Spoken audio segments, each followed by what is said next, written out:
देख रहे हैं सिंध विलेज टेक्निकल हॉल में हूँ सोहेल अहमद। दोस्तों, उम्मीद है कि सब आप खैर व खैरियत से होंगे। अल्लाह पाक सबको शाद व आबाद रखे। और दोस्तों, जिन भाइयों ने हमारे चैनल को सब्सक्राइब किया हुआ उनका दिल से शुक्रिया।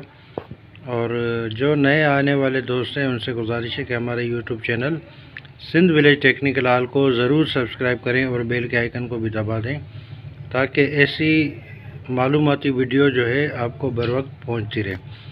तो दोस्तों, आज हमारे पास ये 20 एम्पेयर का चार्जर आया हुआ है। तो इसमें फॉल्ट ये है, बाज़ दोस्त जो है ना परेशान इसी से हो जाते हैं कि ये लोड नहीं उठाता। रिपेयर तो कर लेते हैं, फिर जो है ना कभी कभार ऐसा होता है कि लोड नहीं उठाता।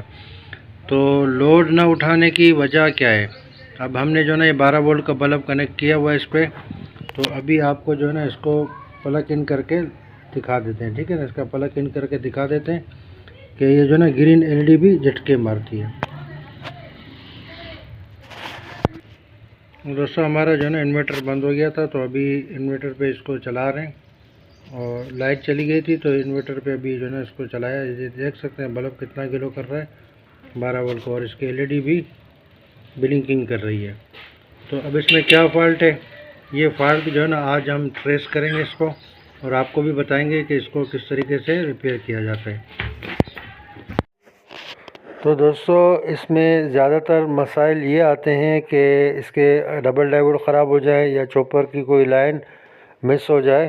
तो सबसे पहले जो है हम इसके डबल डायोड चेक कर लेते हैं कि आया इनमें तो कोई फॉल्ट नहीं है, इनमें से कोई शॉर्टेज नहीं है। तो आप देख सकते हैं कि हमारे डबल डायोड भी ठीक हैं। तो दोस्तों, यहाँ हमने नोट किया कि ये एफईटी जो ना बाज़ाहिर तो लगी हुई है, मगर ये टूटी हुई थी। जैसे इसको हिलाया तो ये हमारे हाथ में आ गई। तो अब क्या इसका फ़ॉल्ट है या इसमें और भी कुछ फ़ॉल्ट है, वो आगे चलकर हम आपको दिखाते हैं। दोस्तों का यही होता है कि यार वीडियो लंबी हो जाती है, तो हमने जो ना इसको बहुत शार्ट कर लिया और काम की बातें आपको बता रहे हैं। तो ये एफईटी जो है ना हमने चेंज कर ली, और इसको बोर्ड में लगाने के बाद भी चेक करना ज़रूरी होता है कि कहीं जो है ना टाँके आपस में टच ना हो जाए। तो एफईटी हमारी रीडिंग ठीक दे रही है। तो अब जो है आउटपुट के वोल्टेज चेक कर लेते हैं कि आया यहाँ पर जो है ना हमारे वोल्टेज आ रहे हैं कि नहीं आ रहे हैं। क्योंकि एफईटी जो है ना हमने नहीं लगाई है, तो इस वजह से इसके वोल्टेज चेक करना ज़रूरी होता है, ठीक है ना। तो मीटर को जो है 200 की रेंज पे रख के 13.3 वोल्टेज आ रहे हैं, ठीक है ना। तो मतलब ये कि हमारा चार्जर वोल्टेज तो दे रहा है। पहले भी इसमें यही मसला था कि वोल्टेज तो दे रहा था मगर लोड नहीं उठा रहा था। तो अब देख लेते हैं, ये टाँका जो है ना हमारा निकल गया था बल्ब का, तो फिर से इसको लगा देते हैं। तो अब जो है ना प्लग इन करके हमने देख लिया, तो फिर भी जो है ना इसका मसला वही था। तो दोस्तों, ये जो रजिस्टर लगी हुई है 100 के की या 180 के की, तो ज़्यादातर इसमें मसाइल यही भी ये मसला भी आता है इसमें कि ये जो है ना मेन फ़िल्टर कैपेसिटर के प्लस से और छोटे कैपेसिटर के प्लस पे जाती है। तो ये भी मसला हो सकता है। तो इसको जो है ना निकाल कर चेंज करके देख लेते हैं कि आया हमारा मसला हल होता है कि नहीं। तो दोस्तों, बाज़ दोस्त जो है वीडियो तो देखते हैं मगर जो है लाइक नहीं करते। लाइक किया करें कि इससे जो है हमारी हौसला अफजाई होती है। तो दोस्तों, अगर आपको हमारी ये वीडियो पसंद आ जाती है तो हमारे YouTube channel Sindh village technical hall को ज़रूर सब्सक्राइब करें और बेल के आइकन को भी दबा दें, ताकि हर नई आने वाली वीडियो का नोटिफिकेशन बर वक्त आप तक पहुंचता रहे। दोस्तों, ये नई 120 के की रजिस्टेंस जो है हम यहाँ लगा रहे हैं। आप 100 के की, 120 के की या 180 के की रजिस्टेंस भी यहाँ लगा सकते हैं।